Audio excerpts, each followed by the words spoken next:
जय हिंद, वंदे मातरम। स्वागत है आप सभी का free exam zone YouTube channel पर। दोस्तों, अगर आप बीपीएससी शिक्षक भर्ती 2.0 का एग्जाम देने वाले हैं तो आज हम हिंदी इंग्लिश लैंग्वेज से जो प्रश्न पूछे जाते हैं, जो पैटर्न होता है, आज हम ये 8वां सेशन लेकर के आए हैं। 7 सेशन अब तक हम करा चुके हैं। वो वीडियो अगर आपने अब तक नहीं देखी है तो जरूर देख लेना। तो चलिए आज की क्लास को स्टार्ट करते हैं। पहला प्रश्न देखते हैं, गरीबों की सहायता करो में गरीब शब्द क्या है? आपको सही उत्तर कमेंट करके बताते रहना है। गरीबों की सहायता करो में गरीब शब्द क्या है?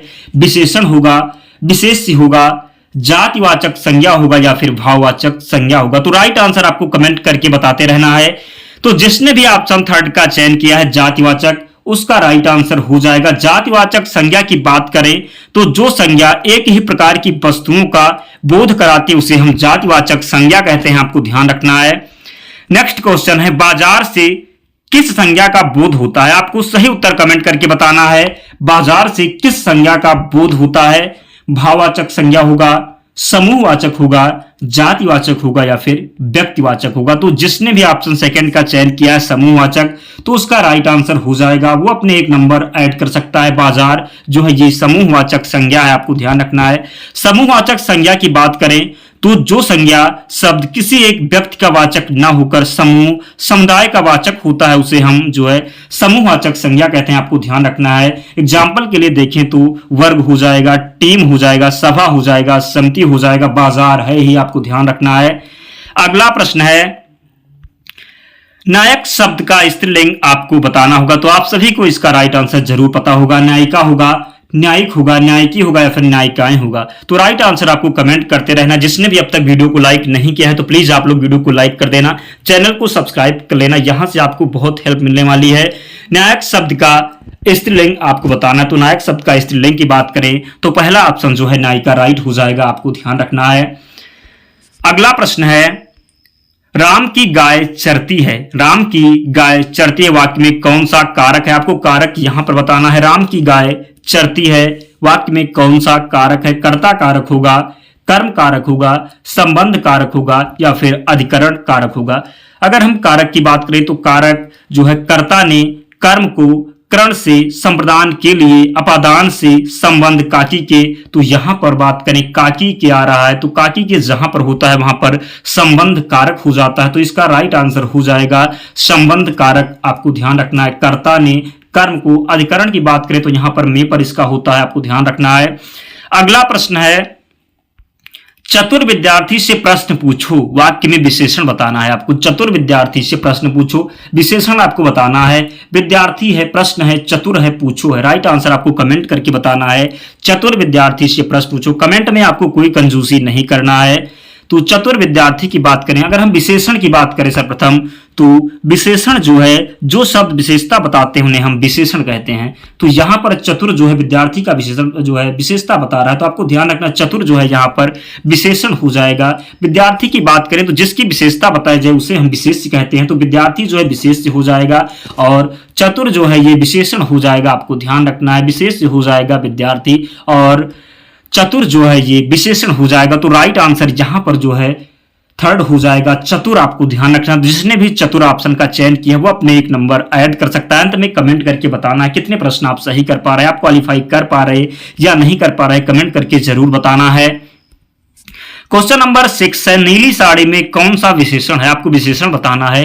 नीली साड़ी में संख्यावाचक होगा, परिमाणवाचक होगा, गुणवाचक होगा या फिर सार्वनामिक होगा? सही उत्तर आपको कमेंट करते रहना है। नीली साड़ी में कौन सा विशेषण होगा? तो नीली साड़ी की बात करें तो यहां पर जो है राइट आंसर हो जाएगा गुणवाचक विशेषण। कौन सा? गुणवाचक विशेषण हो जाएगा। गुणवाचक विशेषण की बात करें तो जो शब्द संज्ञा सर्वनाम का जो है गुण धर्म बताते हैं उन्हें हम गुणवाचक विशेषण कहते हैं। ध्यान रखना है। और यहां पर बात करें कौन सा गुणवाचक विशेषण हो जाएगा तो जितने भी रंग आते हैं आपको ध्यान रखना हो, रंग बोधक विशेषण कह सकते हैं। तो यहां पर रंग बोधक गुणवाचक विशेषण हो जाएगा। राइट आंसर 3rd हो जाएगा। आपको ध्यान रखना है। अब हम अगला प्रश्न देखते हैं, मनोविज्ञान में कौन सी संधि, आपको संधि बताना है। मनोविज्ञान में व्यंजन संधि होगा, विसर्ग संधि होगा, दीर्घ संधि होगा, यण संधि होगा। तो मनोविज्ञान की बात करें तो यहां पर राइट आंसर हो जाएगा विसर्ग संधि। कौन सी? विसर्ग संधि जो है मनोविज्ञान में हो जाएगा। आपको ध्यान रखना, विसर्ग संधि की बात करें तो विसर्ग के बाद स्वर या व्यंजन आने पर जो विकार होता है उसे हम विसर्ग संधि कहते हैं। मनोविज्ञान की बात करें तो ये हो जाएगा जो है मना, क्या हो जाएगा? मना प्लस जो है विज्ञान हो जाएगा, तो यहां पर विसर्ग संधि हो जाएगी। आपको ध्यान रखना है। अगला प्रश्न है यथारुचि में जो है आपको समास बताना। यथारुचि में कौन सा समास होगा? राइट आंसर आपको कमेंट करते रहो प्लीज। जिसने भी वीडियो अब तक लाइक नहीं किया है तो प्लीज आप लोग वीडियो को लाइक कर दें, चैनल को सब्सक्राइब कर लें, क्योंकि आपसे हम लाइक के सिवा कुछ नहीं मांगते। तो प्लीज आप लोगों का कर्तव्य बनता है आप लोग भी हमारा सपोर्ट करें। प्रश्न वही लेकर के आते हैं जो एग्जाम में पूछे जाने की प्रबल संभावना होती, पैटर्न यही होगा। तो प्लीज आप लोग भी हमारा सपोर्ट करें। यथारुचि में आपको जो है समास बताना। यथारुचि में आपको समास बताना है। तत्पुरुष समास होगा, बहुवीर समास होगा, अव्ययी भाव समास होगा या फिर द्वंद्व समास होगा। तो आपको हमने पहले ही बताया है जहां पर उपसर्ग लगे होते हैं वहां पर अव्ययी भाव समास होता है। आप उपसर्ग देखकर राइट आंसर क्लिक कर सकते हैं। यथारुचि में कौन सा समास हो जाएगा? तो यहां पर अव्ययी भाव समास हो जाएगा। तो जिसने भी ऑप्शन थर्ड का चयन किया है उसका राइट आंसर है वो अपने एक नंबर ऐड कर सकता है। अगला प्रश्न है निम्न में तत्पुरुष समास का उदाहरण बताइए। निम्न में आपको तत्पुरुष समास का उदाहरण बताना। किसका बताना है? तो तत्पुरुष समास का उदाहरण जो है आपको बताना, एक तरफा दिया हुआ है, आत्मनिर्भर है, धनंजय है, वर्कतुंड है। तो राइट आंसर आपको कमेंट करके बताना है। कमेंट में जो है कोई कंजूसी नहीं करना है, राइट आंसर आपको कमेंट करके बताना है। निम्न में तत्पुरुष समास का उदाहरण आपको बताना है। एक तरफा होगा, आत्मनिर्भर होगा, धनंजय होगा, वर्कतुंड होगा।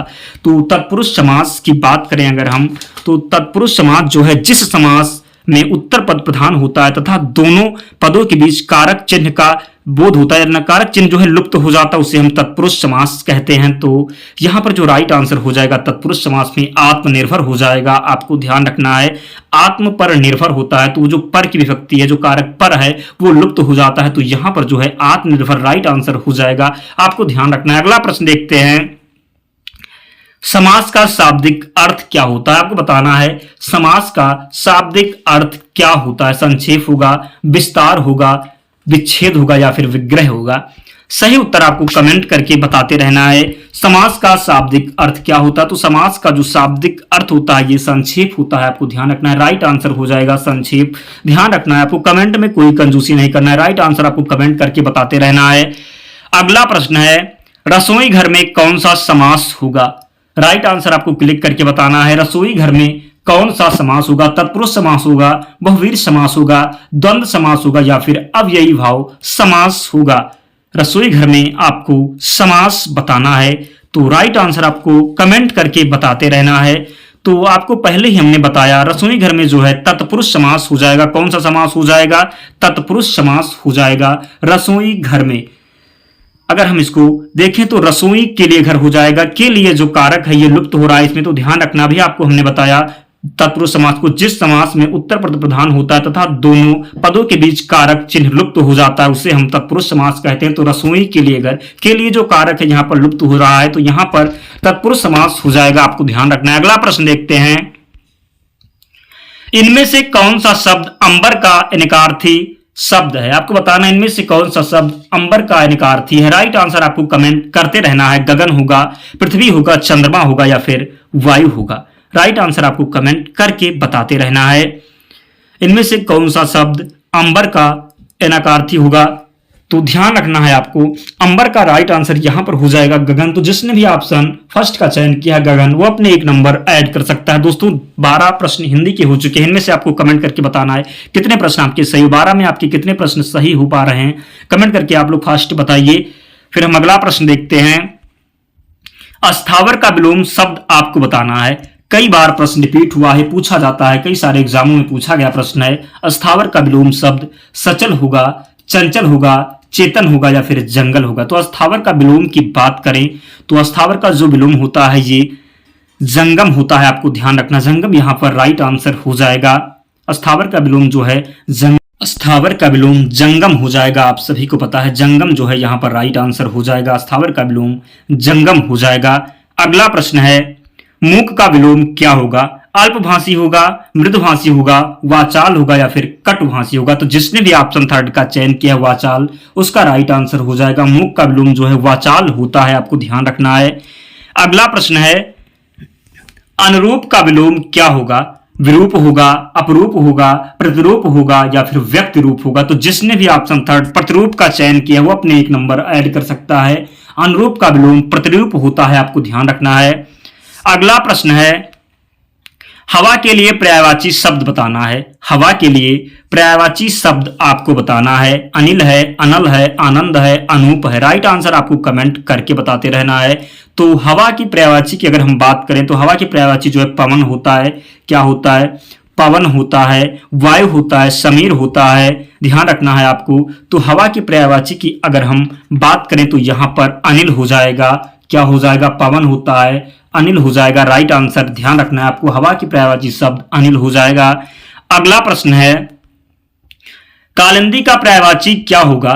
कालिंदी का पर्यायवाची क्या होगा? सरस्वती होगा, लक्ष्मी होगा, गंगा होगा या फिर यमुना होगा। राइट आंसर आपको कमेंट करते रहना है। कमेंट में कोई कंजूसी नहीं करना है, आपको सही उत्तर बताते रहना है आपको। तो कालिंदी का पर्यायवाची की बात करें तो यमुना होता है। क्या होता है? यमुना जो है कालिंदी का पर्यायवाची। कई बार प्रश्न पूछा गया है तो आपको ध्यान रखना है। राइट आंसर जो है यमुना हो जाएगा।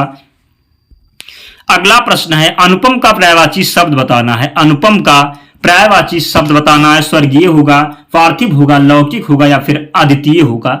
अनुपम का पर्यायवाची तो बात करें जिसने भी ऑप्शन फोर्थ का चयन किया अद्वितीय, उसका राइट आंसर हो जाएगा। अनुपम का पर्यायवाची होता है अद्वितीय। ध्यान रखना है आपको। जिसने भी ऑप्शन फोर्थ का चयन किया वो अपने एक नंबर ऐड कर सकता है। अगला प्रश्न है, थाली का वैगन मुहावरे का अर्थ बताना है। थाली का वैगन मुहावरे का अर्थ बताना है। अधिक चिकना, गोल होना, चौड़ा होना, सिद्धांतहीन होना। तो जिसने भी ऑप्शन फोर्थ का चयन किया है, किसका? ऑप्शन फोर का। थाली का बैगन मुहावरे का जो अर्थ होता है उसका अर्थ होता है सिद्धांतहीन होना। राइट आंसर हो जाएगा चौथा, सिद्धांतहीन होना। तो जिसने भी ऑप्शन फोर्थ का चयन किया वो अपने एक नंबर ऐड कर सकता है। राइट आंसर हो जाएगा सिद्धांतहीन होना। क्वेश्चन नंबर 20 है और ये हिंदी का लास्ट प्रश्न है। तलवार की धार पर चलना का अर्थ क्या होगा? तलवार की धार पर चलना का अर्थ क्या होगा? नुकीला होना, ईर्ष्या करना, पराजित कर देना या फिर कठिन कार्य करना। तो राइट आंसर आपको कमेंट करके बताते रहना है। 20 प्रश्न होने वाले हैं दोस्तों। तलवार की धार पर चलना का क्या अर्थ होगा? तो कठिन कार्य करना राइट आंसर हो जाएगा। तलवार की धार पर चलना अर्थ होता है कठिन कार्य करना। 20 प्रश्न दोस्तों हिंदी से कंप्लीट हो चुके। अब आप लोग कमेंट करके बताएं 20 में कितने प्रश्न आपके सही हो पा रहे हैं। फिर हम इंग्लिश पे चलते हैं। इंग्लिश के 10 प्रश्न है, फिर उनमें भी कमेंट करके बताना है कितने प्रश्न आपके सही हो पा रहे हैं। कमेंट करके आंसर बताते रहिए आप लोग। क्वेश्चन नंबर 21 है, वन वर्ड सब्स्टिट्यूशन आपको बताना है। आ स्वीट म्यूजिक, आ स्वीट म्यूजिक लल्लाबाई होगा, मेलोडी होगा, फोल्क सॉन्ग होगा या फिर डुइट होगा। तो राइट आंसर आपको कमेंट करते रहना। जिसने भी ऑप्शन सेकंड का चयन किया मेलोडी, उसका राइट आंसर हो जाएगा। लल्लाबाई की बात करें तो लल्ला लल्ला लोरी, जो बच्चों को लोरी सुनाई जाती है उसको जो है लल्लाबाई होता है, आपको ध्यान रखना है। अगला प्रश्न देखते हैं। A palace where everything is perfect, a palace where everything is perfect. Heaven होगा, प्लेटून होगा, कॉस्मोस होगा या फिर उटोपिया होगा। तो a palace where everything is perfect, एक ऐसी जगह जहां सब कुछ उत्तम हो तो उसको हम आदर्श लोक बोलते हैं। क्या बोलते हैं? आदर्श लोक बोलते हैं। तो जो है उटोपिया का हिंदी जो होता है आदर्श लोक होता है। तो यहां पर जो राइट आंसर हो जाएगा उटोपिया, आपको ध्यान रखना है। अगला प्रश्न है, decision that can not be taken back, decision that can not be taken back, इसका जो मीनिंग होगा that which can not be, that which can not be altered या फिर चेंज्ड। तो इसका जो राइट आंसर हो जाएगा इरेवोकेबल हो जाएगा, जिसका हिंदी होता है अपरिवर्तनीय। आपको ध्यान रखना है अपरिवर्तनीय होता है, ध्यान रखना है आपको। तो राइट आंसर पहला हो जाएगा इरेवोकेबल, इसका सही उत्तर हो जाएगा, आपको ध्यान रखना है। फियर ऑफ स्ट्रेंजर्स आपको सही उत्तर बताना है। सिटोफोबिया होगा, हाइड्रोफोबिया होगा, जेनोफोबिया होगा या फिर होफी होगा। राइट आंसर आपको कमेंट करते रहना है। कमेंट में कोई कंजूसी आपको नहीं करना है। तो फियर ऑफ स्ट्रेंजर्स की बात करें तो इसका मतलब होता है अजनबियों का डर। किसका? अजनबियों का डर होता है। तो जीनोफोबिया को हम बोलते हैं अजनबियों का डर। तो ध्यान रखना है, राइट आंसर हो जाएगा जीनोफोबिया, इसका सही उत्तर हो जाएगा, आपको ध्यान रखना है। अब हम क्वेश्चन नंबर 25 को देखते हैं। एंटोनिम्स आपको बताना है। एक्सोटिक दिया हुआ है, वंडरफुल होगा, कॉस्मोपॉलिटन होगा, इरेलीवेंट होगा या फिर कॉमन होगा। तो एक्सोटिक मतलब अगर बात करें तो आकर्षक होता है। क्या होता है? आकर्षक होता है। एक्सोटिक मतलब आकर्षक होता है, आपको ध्यान रखना है। तो यहां पर जो राइट आंसर हो जाएगा वो कॉमन हो जाएगा। तो एंटोनिम जो इसका कॉमन हो जाएगा, आपको ध्यान रखना है। अगला प्रश्न है 26, जेस्ट का आपको एंटोनिम बताना है। जेस्ट का एंटोनिम आपको बताना है। ग्रेविटी होगा, ग्रिम होगा, जीनियल होगा या फिर स्पोर्ट होगा। तो राइट आंसर आपको कमेंट करते रहना है, कोई कंजूसी नहीं करना। जिसने भी अब तक वीडियो को लाइक नहीं किया तो प्लीज़ यार आप लोग वीडियो को लाइक कर दीजिए, क्योंकि हम इतना मेहनत करके आपके लिए प्रश्न लेकर के आते हैं। तो प्लीज़ आपका भी कर्तव्य बनता है, आप भी सपोर्ट करें, वीडियो को लाइक कर दें, चैनल को जरूर सब्सक्राइब कर लें। जस्ट का आपको एंटोनिम बताना है। जस्ट का अगर मीनिंग की बात करें तो जस्ट का जो अर्थ होता है परिहास करना। क्या होता है? परिहास या फिर मजाक बोल सकते हैं। परिहास या फिर हम मजाक बोल सकते हैं। तो इसका आपको एंटोनिम बताना है। जस्ट मीन्स होता है परिहास या फिर मजाक। तो ग्रिम इसका हो जाएगा राइट आंसर। ग्रिम जो है राइट आंसर हो जाएगा। ग्रिम की हिंदी की बात करें तो गंभीर होता है। क्या होता है? गंभीर होता है, आपको ध्यान रखना है। तो राइट आंसर सेकंड हो जाएगा ग्रिम। जस्ट का जो अपोजिट हो जाएगा या फिर एंटोनिम बोल सकते हैं ग्रिम हो जाएगा, आपको ध्यान रखना है। अगला प्रश्न है, हम्बल का आपको एंटोनिम बताना है। हम्बल का एंटोनिम बताना है। तो हम्बल की बात करें तो मतलब होता है विनम्र। क्या होता है? विनम्र होता है, ध्यान रखना है आपको। तो इसका जो राइट आंसर हो जाएगा हठी हो जाएगा। क्या हो जाएगा? हठी हो जाएगा, आपको ध्यान रखना है। उदंड जिसको हम बोल सकते हैं, उदंड। हम्बल मीन्स बोल सकते हैं हम हम्बल जो विनम्र हो जाएगा, और हठी जो है ये उदंड बोल सकते या फिर घमंड बोल सकते, घमंडी बोल सकते। तो ध्यान रखना है आपको, जो इसका एंटोनिम हो जाएगा हठी हो जाएगा। अगला प्रश्न है 28, लेटर का आपको एंटोनिम बताना है। लेटर का एंटोनिम बताना है। अर्लियर होगा, बिफोर होगा, लेटर होगा या फिर फार्मर होगा। तो लेटर की बात करें तो लेटर का मतलब होता है बाद। क्या होता है? बाद। जिसको भी नहीं पता है वो ध्यान रखना, वैसे सभी को पता होगा। लेटर मीन्स होता है बाद। तो इसका जो एंटोनिम हो जाएगा पूर्व। तो पूर्व जो है फार्मर, इसका हो जाएगा राइट आंसर फोर्थ, आपको ध्यान। जिसने भी ऑप्शन फोर्थ का चयन किया है वो अपने 1 नंबर कलेक्ट कर सकता है। अगला प्रश्न है 29 नंबर क्वेश्चन है। Naina did not disclose the fact dash dash her husband. Naina did not disclose the fact dash dash her husband. आपको सही उत्तर का चयन करना है। जो रिक्त स्थान दिया हुआ है, टू होगा, बाई होगा, फ्राम होगा या फिर आन होगा। राइट आंसर आपको कमेंट करके बताना है। तो यहाँ पर जो है टू हो जाएगा। जिसने भी ऑप्शन फर्स्ट का चयन किया, टू यहाँ पर राइट आंसर हो जाएगा। टू जो है यहाँ पर राइट आंसर हो जाएगा। Naina did not disclose the fact to her husband. जिसने भी अब तक वीडियो को लाइक नहीं किया है, लास्ट प्रश्न आने वाला है दोस्तों, तो आप लोग वीडियो को लाइक कर दें और चैनल को जरूर सब्सक्राइब कर लें। अगला प्रश्न है 30 नंबर क्वेश्चन है। Stay dash dash your limits. With इन होगा, इन होगा, एट होगा या फिर ऑन होगा। तो आप सभी को पता है, लोग बोलते हैं stay with in your limit. तो यहां पर जो है विथ इन हो जाएगा, आपको ध्यान रखना है। Stay with in your limit. तो यहां पर विथ इन हो जाएगा, आपको ध्यान रखना है। पहला ऑप्शन जो है इसका सही हो जाएगा। फर्स्ट ऑप्शन राइट है, ध्यान रखना है आपको दोस्तों। 30 प्रश्न जो थे वो कंप्लीट हो गए। ये 8वां सेशन था।